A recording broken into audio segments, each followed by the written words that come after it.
같이 예배드리겠습니다. 2023년 11월 26일 주일 예배 드리겠습니다. 같이 기도하겠습니다. 하나님 감사합니다. 오늘 또 주일 예배로 모이게 하시고 또한 이 예배 가운데 또한 사모하는 마음으로 또 주님께서 주신 이 귀한 주일 저희에 또한 모여서 하나님께 영광도 드립니다. 하나님 함께 하시고 이 예배 가운데 거하셔서 우리가 참으로 주님 만나는 시간 되게 하시고 새롭게 되고 회복되는 시간 될 수 있도록 인도하여 주옵소서. 감사드립니다. 예수 이름으로 기도합니다. 찬양하겠습니다. 나의 마음 주님께서 기뻐하시는 나의 길을 듣게 하시는도다. 내가 지쳐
무엇을 하는 늘 변하고 늘 바뀌지만은 영원히 변치 않으시고 영원한 생명과 영원한 기쁨과 소망을 주신 분 바로 주님이십니다.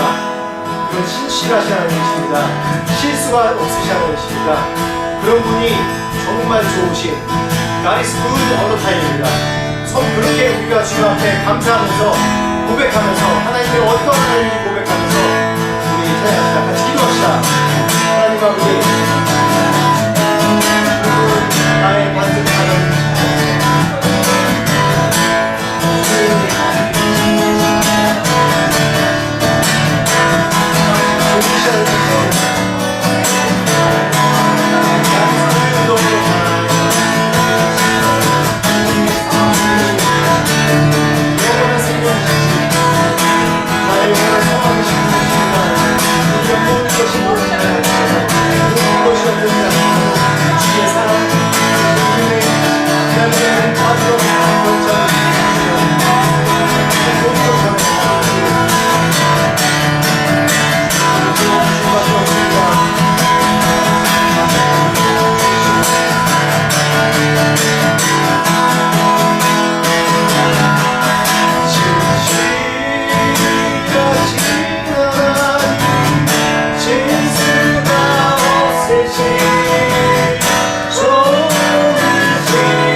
감사하게도 늘 우리를 쓰시는 주님이십니다. 우리가 우리 연약함으로 허둥일 때도 우리의 상한 마음으로 주님 앞에 나갈 때도 여전히 우리를 받으시고 상처를 싸매시고 세우시는 주님이셔서 감사합니다.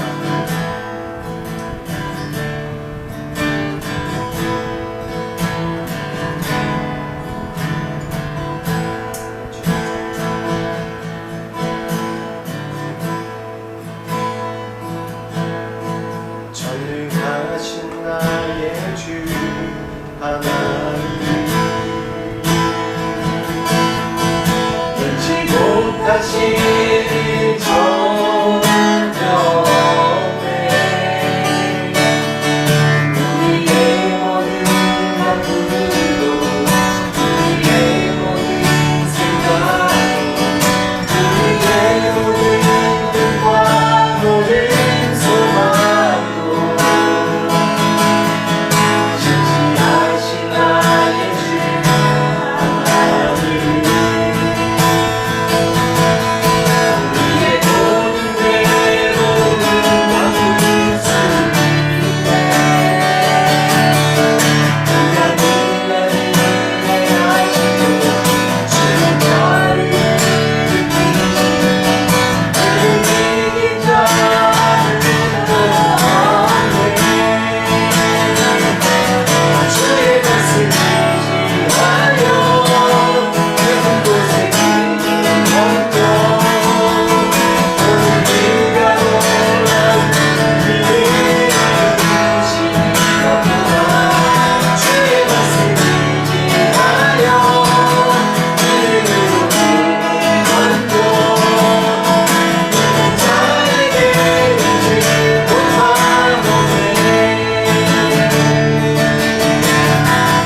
선포합시다.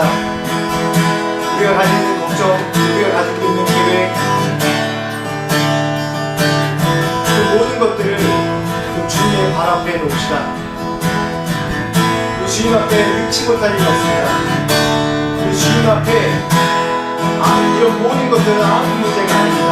그래서 주님께서 나의 길을 인도하시고 나의 계획, 나의 문제 모든 것들을 이루시게 온전하게 주님을 좀 감사하고 선포하는 일로 합시다. 주님을 전도하시는 분입니다. 전도하시는 분입니다. 그 주님 앞에 모든 문제와 모든 의심이 사라집니다. 그 사람이 내가 오는 교회 주님 앞에 오는 하나님 온전히 하시고 그렇게 하시고 이 모든 것을 보면서 온전히 받아주시옵소서. 하나님 내 인간을 위해 주시옵소서.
또 우리를 다스리신 주님이십니다.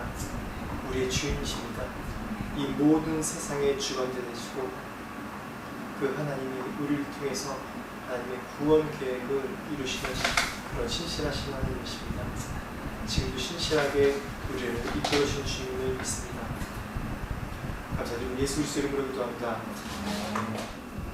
네, 말씀 나누도록 하겠습니다. 오늘 함께 해주셔서 감사합니다. 오늘 너무 환영합니다. 감사합니다. 네. 오늘 말씀 제목이 무엇이 중요한데? 라는 말씀 제목입니다. 저희가 계속 몇 달 동안 로마서 말씀 전체를 이제 강의를 계속 해왔습니다. 그것으로 이제 오늘 14장 1절에서 12절까지 말씀입니다. 로마서 14장 1절에서 12절 말씀. 같이 좀 한국 소리로 한 절 한 절. 이제 제가 한 절 읽고. 항상 PP로 있을 때는 이렇게 읽었죠? 항상 그랬어요. 꽉 차 있어서 PPT 꽉 차 있어서. 14장 1절에서 12절 말씀 읽겠습니다. 제가 한 절 읽고 여러분들 한 절 읽고 읽겠습니다. 믿음이 연약한 자를 너희가 받되 그의 의견을 비판하지 말라. 어떤 사람은 모든 것을 먹을 만한 믿음이 있고 믿음이 연약한 자는 채소만 먹느니라. 먹는 자는 먹지 않는 자를 없이 여기지 말고 먹지 않는 자는 먹는 자를 비판하지 말라. 이는 하나님이 그를 받으셨음이라. 남의 하인을 비판하는 너가 누구냐? 그가 서 있는 것이나 넘어지는 것이 자기 주인에게 있음에 그가 세움을 받으리니 이는 그를 세우시는 권능이 주께 있음이라. 어떤 사람은 이 날을 전날보다 낮게 여기고 어떤 사람은 모든 날을 같게 여기나니 각각 자기 마음으로 확정할지니라. 나를 중히 여기는 자도 주를 위하여 중히 여기고 먹는 자도 주를 위하여 먹으니 이는 하나님께 감사하며 먹지 않는 자도 주를 위하여 먹지 아니하며 하나님께 감사하느니라. 우리 중에 누구든지 자기를 위하여 사는 자가 없고 자기를 위하여 죽는 자도 없도다. 우리가 살아도 주를 위하여 살고 죽어도 주를 위하여 죽나니 그러므로 사나 죽으나 우리가 주의 것이로다. 이를 위하여 그리스도께서 죽었다가 다시 살아났으니 곧 죽은 자와 산 자의 주가 되려 하심이라. 내가 어찌하여 내 형제를 비판하느냐? 어찌하여 내 형제를 업신여기느냐? 우리가 다 하나님의 심판대 앞에 서리라. 기록되었으되 주께서 이르시되 내가 살았노니 모든 무릎이 내게 꿇을 것이요 모든 혀가 하나님께 자백하리라 하였느니라. 그러므로 우리 각 사람이 자기 일을 하나님께 짓고 하리라. 아멘. 예, 오늘 로마서 1장부터 지금 계속 와서 14장까지 거의 이제 마지막 단계까지 마무리까지 왔습니다. 제가 이 로마서 강의할 때 계속해서 이제 강조하는 내용이 뭐냐면 성경을 읽을 때 이 원 독자가 누구냐에 따라서 이 말씀을 해석하고 받아들여지고 적용되는 부분들이 굉장히 다릅니다. 예수님께서 설교 보면 이제 산상수훈 설교를 보면 그 대상자가 있고 또 제자들한테 그걸 해석하는 해석의 내용들이 있고 또 바리새인들 향해서 하신 말씀도 있고 일반 청중들을 향해서 하신 말씀들이 각각 다 다릅니다. 그래서 원독자, 이 말씀의 원독자가 누구냐가 가장 중요한데 오늘 14장 1절 말씀 보면 다시 한번 1절 말씀 한번 읽어보겠습니다. 1절 말씀 다시 읽겠습니다. 시작. 믿음이 연약한 자를 너희가 받되 그의 의견을 비판하지 말라. 네, 1절 말씀만 딱 보면 오늘 이 14장 말씀이 어떤 말을 이야기하려고 하는지 약간 감이 오려고 합니다. 믿음이 연약한 자는 너희가 받되 의견을 비판하지 마라. 우리가 형제자매를 비판하지 말아야 된다 그런 내용인가라는 그런 개념이 생각되죠. 연약한 자의 반대 개념이 뭘까요? 연약한 자의 반대 개념, 믿음이 강한 자를 얘기하는 거죠. 그래서 사도 바울이 믿음이 연약한 자와 강한 자의 그런 개념으로 좀 나눠서 이거를 설명하고 있습니다. 14장에는. 근데 뭐가 믿음이 강하고 믿음이 연약한가라는 퀘스천이 올 수 있습니다. 근데 2절 말씀 보면 어떤 말을 하고 있는지 나옵니다. 2절 말씀 같이 읽겠습니다. 시작. 어떤 사람은 모든 것을 먹을 만한 믿음이 있고 믿음이 연약한 자는 채소만 먹느니라. 어떤 문제죠? 먹는 문제죠. 오늘 말씀 가운데 믿음이 연약한 자, 강한 자를 구분할 때 이 먹는 문제로 이 로마 교회 안에 이런 문제가 있었다는 것을 우리가 볼 수 있습니다. 초대교회 이 배경을 보면 초대교회 이제 예루살렘 중심으로 유대 땅과 또 이 디아스포라 다 흩어져 있는 곳에 회당들이 있는데 회당이 지금으로 얘기하면 교회 중심 모임의 중심이었습니다. 그래서 사방에 흩어져 있는 그 유대인들이 회당에 모여서 말씀을 강론하고 또 그 이제 예수님 부활 승천 이후에 이제 그리스도교, 그러니까 예수 믿는 사람들이 그리스도인들이 되면서 그 회당이 그리스도인과 또 유대인들이 섞여 지내는 곳이 되었습니다. 근데 이 말씀이 로마 교회에 하는 그러니까 독자들에게 보낸 편지 내용인데 로마 교회에 그런 문제가 있었어요. 로마 교회 당시에 이제 그 유대인들이 모여서 또 회당이 있었는데 그곳에서 이제 복음 전도가 시작됐습니다. 그래서 그리스도인들이 많이 늘어났어요. 유대 교회에 그 로마에 있는 회당에. 근데 그곳에 로마의 특징이 뭐냐면 온 세계 사람들이 다 모인 거예요. 로마 사람도 있고 이방인들도 있고 또 유대교인들도 있고 여러 사람들이 많이 있습니다. 근데 이 로마 교회가 굉장히 많이 부흥을 했습니다.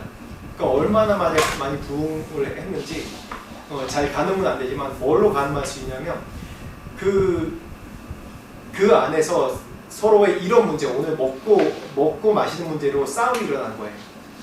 그래서 이런 걸로 이제 이 로마 안에 여러 가지 소요가 있고 난리가 있어서 그런 이유도 있고 또 다른 정치적인 이유 때문에 이제 거기 로마에 있는 유대인들을 다 쫓아내는 사건이 있었습니다.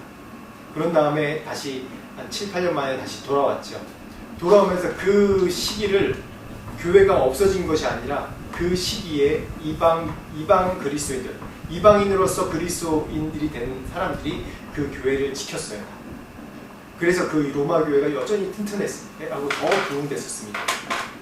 그래서 다시 추방됐다가 다시 돌아온 그런 유대인들과 이제는 이방인으로서 그리스도인이 돼서 그 교회를 든든하게 지킨 그런 사람들이 같이 공존하는 겁니다. 초기 이제 그런 교회들은 대부분 주 세력이 누구냐면 유대인으로서 그리스도인 된 사람들이 주로 식권이 있는 자들이었어요. 교회 회당마다 그 회당 중심이었습니다. 근데 로마 교회는 그 사건 유대인들이 추방당했다가 다시 돌아온 사건 이후로 바뀌어버린 거예요. 실세가 오히려 이방인으로서 그리스도인이 된 그런 사람들이 로마 교회의 주 세력이었어요. 그리고 이제 유대인들이 다시 돌아왔죠. 근데 그 안에 늘 문제가 있었어요.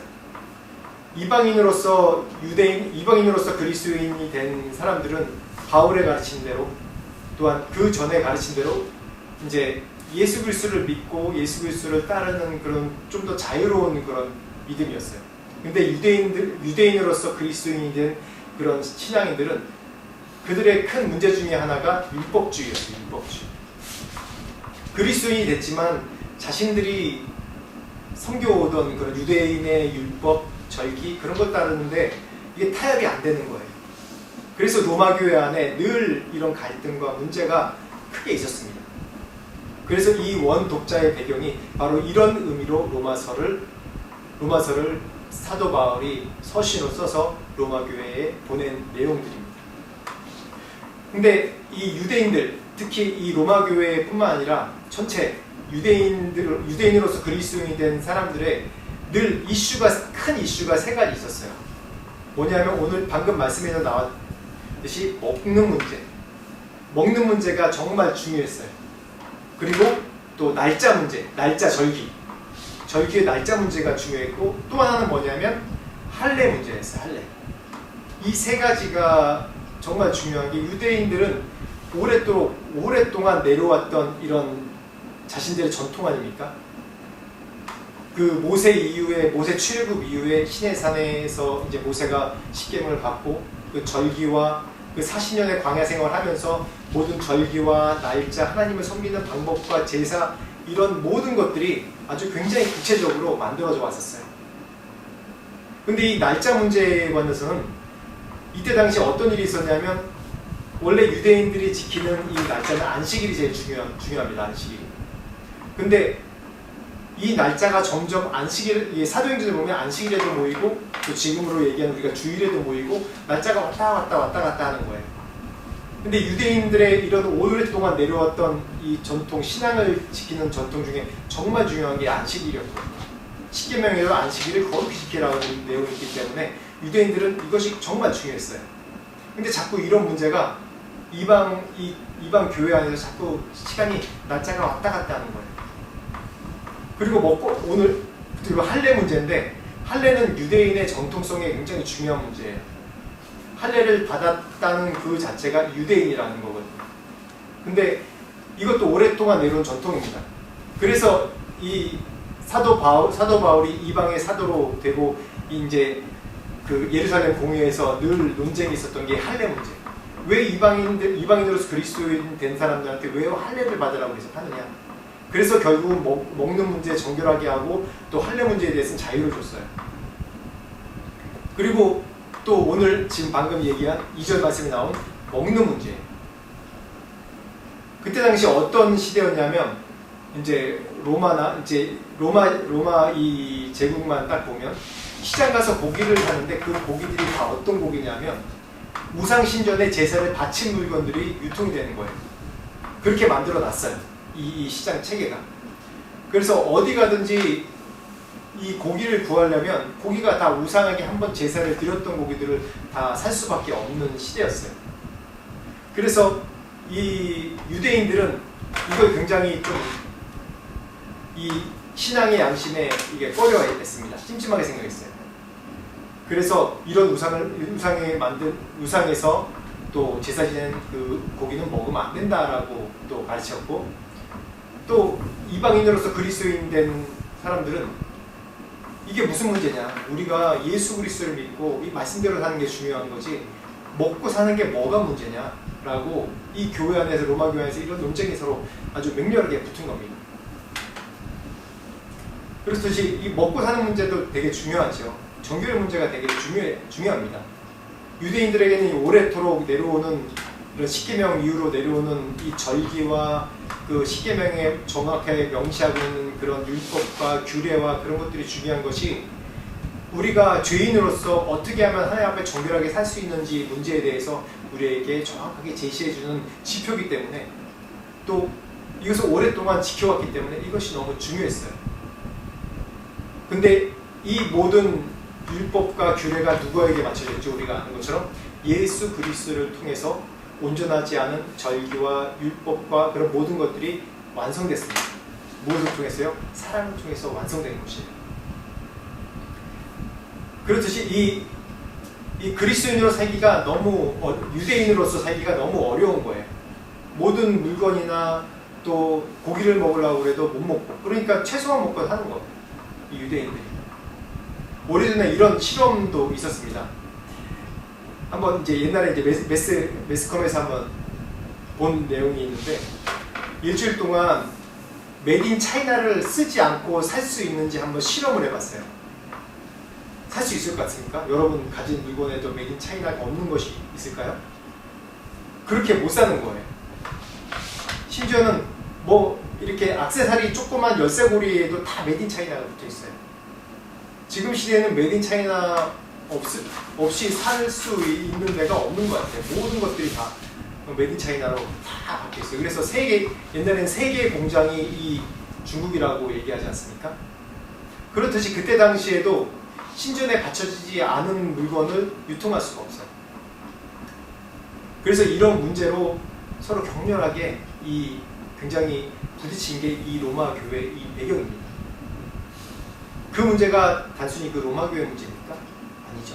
지금 이 시대에 사는 우리들에게도 문제고, 특히 선교사들이 가장 많이 부딪히는 것이 이 문화적인 갈등, 문화적인 필요의 갈등입니다. 다시 얘기하면 본질과 비본질에 대해서 서로 싸우는 것. 좀 전에 우리가 얘기 나눴던 것도 그런 문제 중에 하나죠. 본질과 비본질에 대한 이 격렬한 내 안의 갈등, 우리 안의 싸움, 그런 것들이 늘 있습니다. 그러니까 문화비평가가 어떤 말을 했냐면 하나님 앞에는 작은 자도 없고 하나님 앞에서는 낮은 위치에 있는 사람도 없고 하나님 앞에서는 하나님 앞에 헌신한 자와 헌신하지 않은 자 이 두 가지로 구분된다고 얘기해요. 또 어떤 분은 문화인류학자는 뭐라고 그러냐면 문화에 대해서는 우열이 없다고 얘기해요. 우리가 다 아는 내용이죠. 문화에 대해서는 단지 다를 뿐이고 거기에 대한 우열이 없다고 우리가 알고 있습니다. 제가 처음에 인도 갔을 때 좀 가기 전에 어려웠던 좀 선입관이 뭐냐면 인도 그러면 우리가 다 알다시피 뭐죠? 손으로 밥을 먹는다는 것이었죠.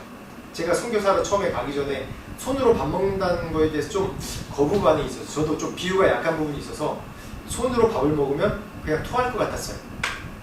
근데 인도 선교사가 되고 인도에 딱 갔는데 그곳에서 손으로 먹는 이유가 있더라고요. 손으로 먹는 이유가 한 3가지로 있는데 처음에 질문했어요. 왜 손으로 숟가락이나 포크로 먹지 않고 왜 손으로 먹느냐 라고 질문했을 때 뭐라고 그러냐면 그 숟가락 누구 입에 들어간 줄 알고지가 안전하다고 생각하고 먹느냐. 그 정결의 문제예요. 힌두교는 정결의 문제예요. 힌두교는. 그래서 자기 손으로 먹는데 자기가 씻고 자기가 먹는 것이 그게 제일 안전한 거 아니냐라고 얘기를 하더라고요.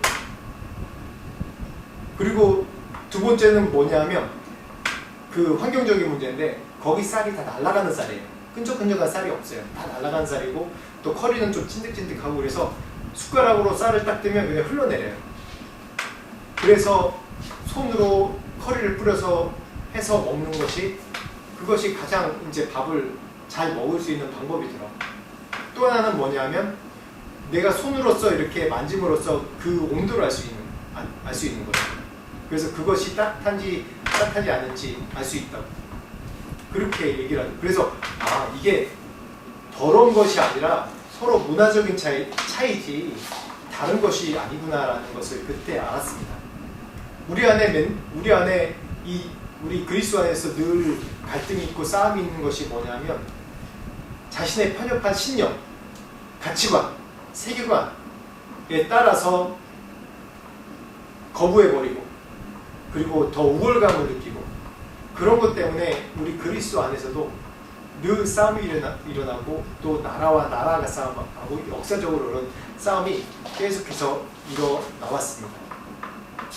오늘 말씀 보면 다시 한번 1절 말씀 우리 다시 한번 읽어보겠습니다. 시작. 이 연약한 자를 너희가 받되 그의 의견을 비판하지 말라.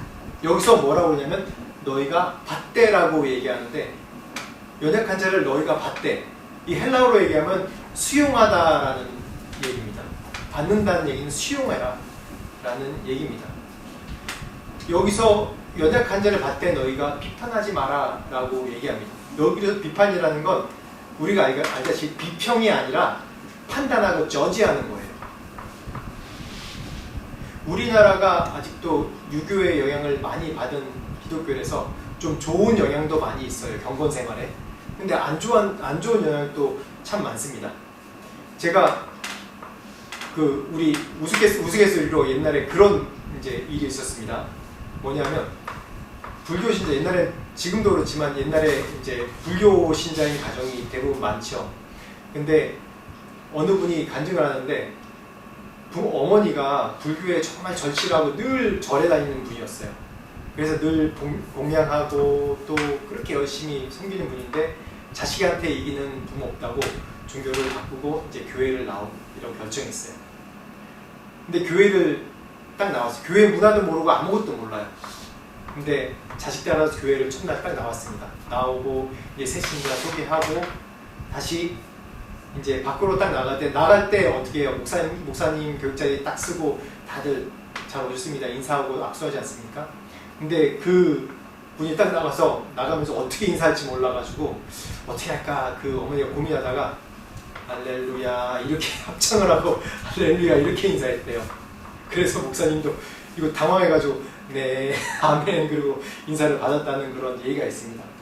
문화가 다른 거죠. 문화를 모르기 때문에 자기 방식으로 최선 다해서 이렇게 표현한 거예요.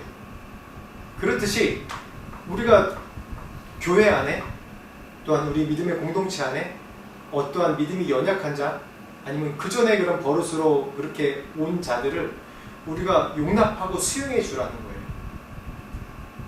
옛날엔 참 위험한 얘기인데 지금은 좀 많이 그런 부분에 오픈된 부분도 있습니다. 저도 옛날에 그런 판단을 굉장히 많이 했던 사람입니다. 청소년, 청년 시절에. 담배 피고 술 마시면서 교회 나와? 난 그게 이해가 안 됐어요. 특히 담배 피면서 교회 다니는 게 이해가 안 됐어요. 그래서 제가 신학교 가서 청년 시절에 교회 주일날 가는데 옆에 담배 냄새가 나요. 참 판단이 되더라고요. 어떻게 담배 피면서 교회 나올 수 있지? 어떻게 술 마시고 담배 피면서 교회 나올 수 있지? 늘 그런 걸로 제가 늘 판단을 많이 했던 것 같아요. 근데 심지어는 그런 연약함에도 그거를 받아들이고 내 것이 아니지만은 그것에 대해서 불의한 것에 대해서 얘기를 해야 되지만은 그런 연약한 자도 우리 공동체에 판단하지 말고 수용하라는 거예요. 그 연약함에서 벗어날 때까지 기다리고 수용하라는 겁니다. 그런 의미에서 여기서 이 말씀 가운데 믿음이 연약한 자를 너희가 받되 너희가 수용하되 라는 얘기예요. 로마 교회도 그런 문제가 있었어요. 서로 안에 먹는 문제로 막 다투고 싸워요. 서로 받아들이지 않고 수용하지 않는 거예요. 어떻게 보면 이해되는 부분도 있습니다. 이 유대인들이 이 오랫동안 내려왔던 우리 믿음의 전통, 자신들이 믿음의 전통이 나쁜 것이 아니잖아요. 정말 더 거룩하게 살고 더 정결하게 주님 앞에 나가려고 하는 그 노력들 얼마나 대단합니까? 그런데 로마 교회에서 이방인들도 어때요?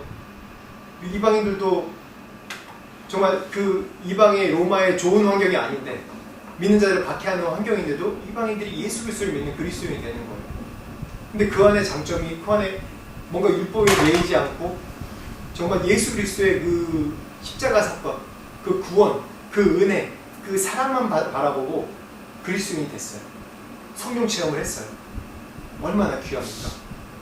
근데 그 안에서 서로 수용하지 못하고 서로 부딪히고 계속해서 서로 판단하고 싸우는 거예요. 그래서 우리 2절 3절 말씀 한번 봅시다. 시작. 어떤 사람은 모든 것을 먹을 만한 믿음이 있고 믿음이 연약한 자는 채소만 먹느니라. 3절 말씀. 먹는 자는 먹지 않는 자를 없이 여기지 말고 먹지 않는 자는 먹는 자를 비판하지 마라. 이는 하나님이 그를 아시셨습니다. 여기서 분명히 얘기한 게 중요한 단어가 뭐냐면 업신여기지 말고 비판하지 말라는 거예요. 먹는 자는 먹지 않는 자들을 업신여기지 말고 먹는 자는 먹지 않는 자들 비판하지 말라는 거예요. 정확하게 나오죠. 유대인으로서 그리스도인이 된 사람들과 이방인으로서 그리스도인이 된 사람이 이 로마 교회에서 어떤 이 안에 갈등이 있었는지. 근데 참 이게 어떠한 맞다 틀리다 문제가 아니라 서로 용납하고 받아들이고 수용해야 되는 문제예요. 이런 같은 문제로 이 고린도 지방에서 그런 똑같은 문제로 또 부딪혔습니다. 고린도전서 8장 1절부터 3절까지 말씀 드리고 있습니다. 시작. 우상의 재물에 대하여는 우리가 다 지식이 있는 줄 아나 지식은 교만하게 하며 사랑은 덕을 세우나니 만일 누구든지 무엇을 아는 줄로 생각하면 아직도 마땅히 알 것을 알지 못하는 것이라. 또 누구든지 하나님을 사랑하며 그 사랑은 하나님도 알아주시느니라. 이 고린도 교회에서 똑같은 문제로 서로 싸우고 있는 것이죠. 여기 지식은 교만하게 하나 사랑은 덕을 세우나니라고 얘기하고 있습니다. 이때 초대교회 당시에 어떠한 또 사상이나 문제가 있었냐면 영지주의, 그노시스라는 영지주의가 굉장히 중요한 이 안에 이단의 이슈가 있었어요. 영지주의가 뭐냐면 쉽게 얘기해서 뭔가 깨달음으로 구원을 얻을 수 있다. 그 지식을 이해하고 깨달음으로 내가 구원을 얻을 수 있다. 그러니까 깨달음의 지식에 대해서 그런 구원에 대해서 그렇게 잘못 오해하는 것이 있었어요. 그래서 이 지식의 교만, 우상에 대해서는 우리가 지식이 있다. 참된 지식이 무엇인지 알았어요. 근데 중요한 거는 지식적으로 판단하다 보니까 이것이 고기를 먹는 거는 우상의 고기를 먹는 건 잘못된 거고 우상의 고기를 안 먹는 거는 잘못되지 않은 거라는 판단도 있어요. 그런 잘못된 생각들이 있는 거예요. 왜 이 고기가 있는데 이 고기에 자유하지 못하고 이거를 고기를 먹지 못한다고 하는 거지? 서로 다른 지식이에요. 율법 가운데는 이걸 먹지 말라, 정결의 문제에 대해서는 이걸 먹지 말라고 그랬는데 우상을 섬긴 이 제사 드리는 음식은 이건 왜 너희들이 먹는 거지? 서로 부딪히는 거예요. 그래서 2절 말씀에 2절 3절 말씀에 업신여기지 말고 비판하지 말라고 나오거든요. 저희가 어렸을 때 그런 것들이 많았습니다. 이제 예수를 믿겠다고 결정하고 딱 왔는데 집에 뭐가 있냐면 부적들이 붙은 집들이 있는 거예요. 저도 그런 경험이 있거든요. 어느 집에 이사 갔는데 그 집에 부적이 붙어 있어요. 이런 벽 같은데. 그런데 어떻게 제가 알고 있냐면 그 당시 저희 어머니도 뭐라고 얘기하냐면 부적은 우리가 띄는 게 아니라 목사님이 와서 띄워주셔야 돼. 그래서 목사님 신방 오신 목사님이 이렇게 물 발라가지고 부적 띄고 그랬어요. 근데 나중에 알고 보니까 그게 목사님이 띄워야 되는 게 아니라 보면 우리 안에 귀신에 대한 두려움이 있어서 그랬던 거예요. 그때 당시에. 지금 뭐 그런 것이 별로 없지만 옛날엔 그랬어요. 지금 태국도 그런 게 많지 않습니까? 뭔가 이 부적이 있거나 뭐 그럼 내가 그거를 띄거나 아니면 뭐 탑사하는 거 내가 무너뜨리거나 뭘 그거를 옮겨놓으면 귀신이 나한테 붙지 않을까?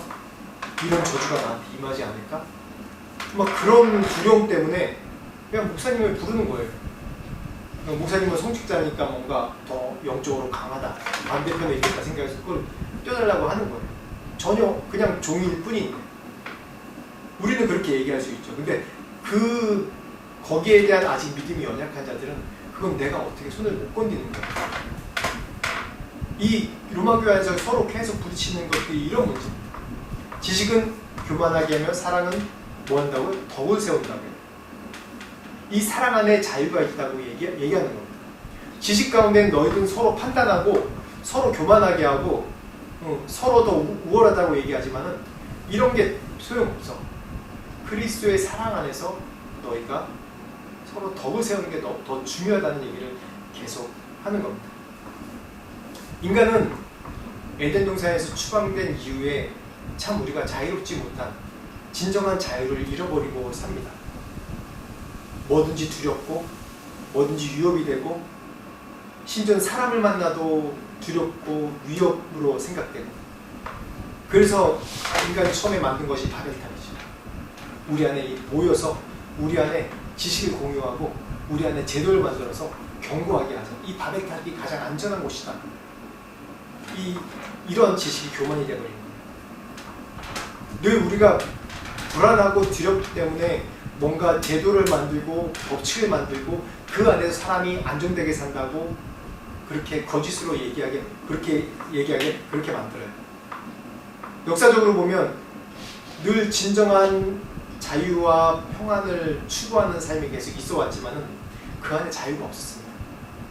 철학을 연구하기도 하고 또 세상을 지배하고 오기도 하고 그래서 권력자들이 대부분 이 세상을 지배할 때 법을 만들어서 그 법 안에서 자유가 있다고 얘기하고 평안이 있다고 그렇게 얘기합니다.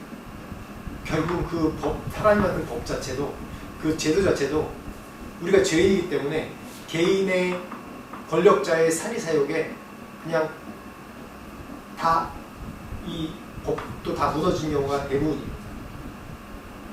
정말 중요한 건 하나님을 아는 지식이 없으면 우리가 타락할 수밖에 없고 교만할 수밖에 없습니다. 어떤 지식인지 나의 교만과 나의 자랑이 될 수밖에 없어요. 그래서 진정한 우리가 그리스도인들이 말한 지식은 바로 사랑입니다. 사랑 안에 덕을 세우는 거죠. 오늘 이 로마서 말씀에 계속해서 이 사도 바울이 자주 쓰는 헬라어 단어가 뭐냐면 아디아포라라는 단어입니다. 아디아포라. 이게 원래 아디아포로스의 이 어원에서 나오는 건데 아디아포라라는 단어는 뭐냐면 태국말로 하면 되게 쉬운 것 같아요. 태국말로 하면 알아이 꺼다해 하는 거. 알아이 꺼다해. 그러니까 아무래도 좋고 어느 쪽이든 치우치지 않고 어느 쪽이든 괜찮다 라는 내용이에요. 이 얘기는 뭐냐면 본질에 벗어나지 않은 거면 그냥 뭐든지 우리가 용납하고 그냥 하는 거예요. 아디아포라.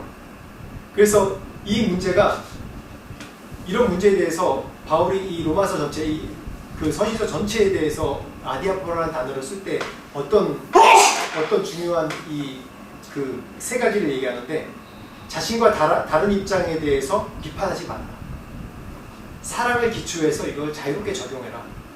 그리고 그리스도의 구속의 목적에 따라 서로 용납하고 서로 연합할 것에 대해서 계속 얘기할 때 이 아디아포라라는 단어를 계속해서 얘기를 합니다.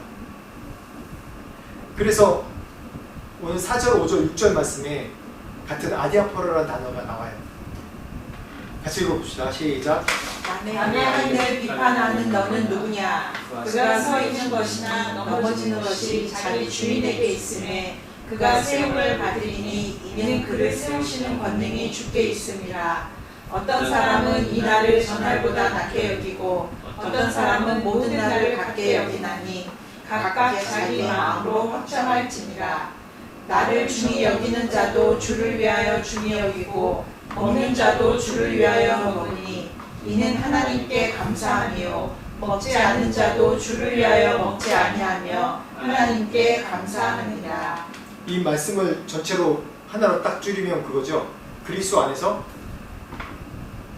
그리스도 안에서 아디아포라. 태국어로 얘기하면 아이까다이. 뭐하든지 상관없다. 그리스도 안에서. 작은 차이가 있더라도 너희 안에서 각각 자기 마음에 확정한 대로 하라고 했어요.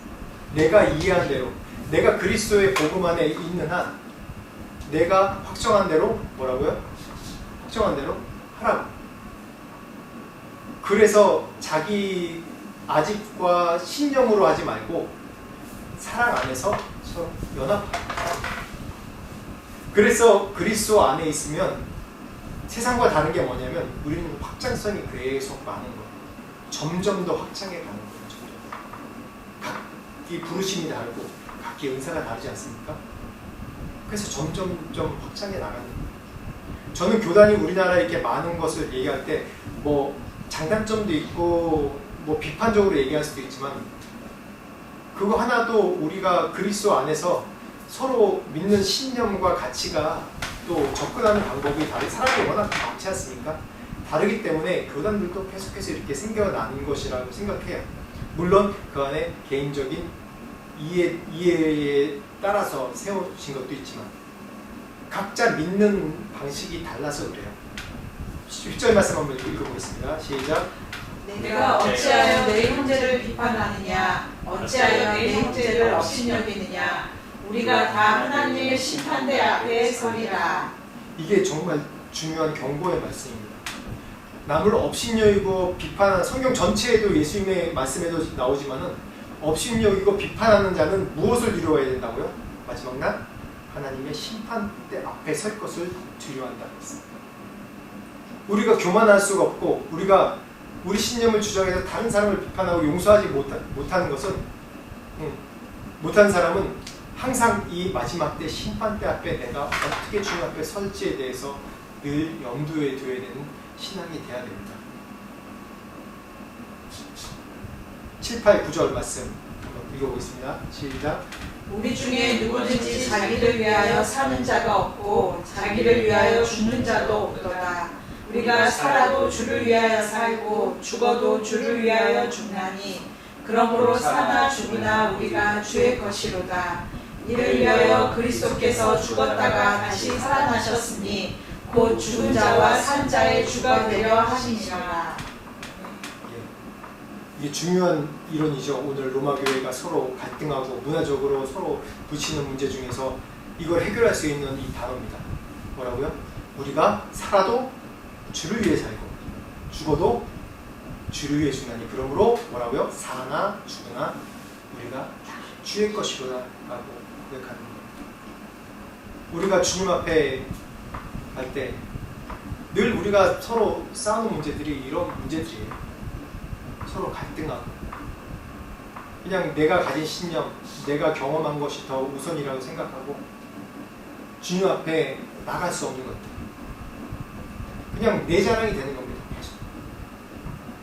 그래서 말로는 우리가 사나 죽으나 주님 것이고 모든 것이 다 주님의 영광을 위해서이다라고 얘기하지만은 결국은 자기 자랑이고 자기 교만이고 다 그것이 마지막 때 주님 앞에서 다 없어지는, 흩어 없어지는 것밖에 안 되는 거예요. 마지막으로 11절 12절 같이 보겠습니다. 시작. 기록되었을 주께서 이르시되 내가 살았노니 모든 눈이 내게 볼 것이요 모든 혀가 하나님께 자백하리라 하였느니라. 네. 아까 10절 말씀 읽었듯이 마지막 때 주님 앞에서 우리가 자백하는 날이 올 것입니다. 다 마지막 날에 주님 앞에서 우리가 직구한 날이 올 것입니다. 사람이 죽음의 바로 지경에 바로 앞에 두면 몇 가지 이제 생각을 하고 후회를 한대요. 내가 왜 쓸데없이 고민하고 여태까지 살았을까? 내가 왜 다른 사람을 더 용납하고 사랑해주지 못했을까? 내가 왜 하고 싶은 걸 못 해봤을까? 그런 후회를 계속 한대요. 제가 죽음 임종 앞에 있는 사람을 한번 이제 그 마지막 유언 비슷하게 얘기하는 걸 경험이 있는데, 인도에 있을 때 저랑 이제 친했던 저희 이제 군에 개척할 때 저희를 도와줬던 우리도 저보다 한참 선배인 목사님 사모님이세요. 근데 저희가 추방 당할 때쯤에 그해 흑색종이 걸려서 한 5개월 후에 돌아가셨는데, 저희가 그때 당시 마치 이제 추방이 됐을 때 그래서 한국 가서 이제 목사님 사모님이 이제 병원에 입원해 계셨는데, 이제 그때 원자력병원인가 아무튼 거기 방문했어요. 방문했는데 사모님 얼굴 뵈니까 정말 임종이 가까운 것 같은 거예요. 근데 그 앞에서 그냥 하염없이 눈물밖에 안 나오더라고요. 정말 제가 존경하고 사랑하는 분들이라서. 근데 마지막 사모님이 제 안에 손을 꼭 잡고 하시는 말씀이 뭐라고 얘기하냐면, 사모님 너무 애쓰지 마. 고통 중에 있는데도 너무 애쓰지 마 그러더라고요. 본인이 그렇게 애쓰고 사셨거든요. 평생 사모로서 또 선교사로서 많은 이들 늘 음식 같은 걸 많이 하셨어요. 많은 이들 먹이고 많은 일 챙겨주고 현지인들도 늘 먹이고 챙겨주고 그렇게 하셨어요. 근데 죽음 앞에 딱 있을 때 그런 얘기 너무 애쓰죠. 무엇이 우리 삶 가운데 중요합니까? 뭐가 중요합니까? 우리 삶 가운데. 우리가 예수님을 따르고 우리가 선교사가 되고 믿음의 공동체 안에 있고 또 교회 안에 있고 내가 뭘 열심히 하지만은 무엇이 중요합니까? 정말 제일 중요한 게 내가 예수 그리스도를 믿고 이 땅에 살 때 그 영광을 드러내고 결국 내가 어디 가요? 천국 가는 게 제일 중요하지 않습니까? 내가 천국 가는 조건에 합당하지 않는 자면 얼마나 내가 믿음이 헛된 것입니까? 천국 가는 게 제일 중요하죠. 이 땅에 살면서 천국을 누리면서 예수를 사랑하고 예수가 하나님 말씀 가운데 우리가 빛 가운데 살려고 하는 것이 제일 중요하죠. 우리 가운데 서로 논쟁하고 서로 싸우고 그런 부분이 중요한 부분이 아니에요. 그래서 오늘 말씀 가운데 정말 중요한 건 무엇이 중요한가? 내가 지금 겪고 있는 갈등, 또 화해하지 못하는 것, 이웃과 화해하지 못하는 것, 공동체에서 화해하지 못하는 것, 무엇이 중요합니까? 내 안에 무엇이 중요합니까?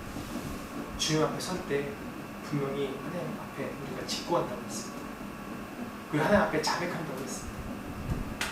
마지막 때 말세신앙을 가지면 우리가 지금 내가 무엇이 중요한지에 대해서 다시 한번 깊게 규정을 살 수 있을 것 같습니다.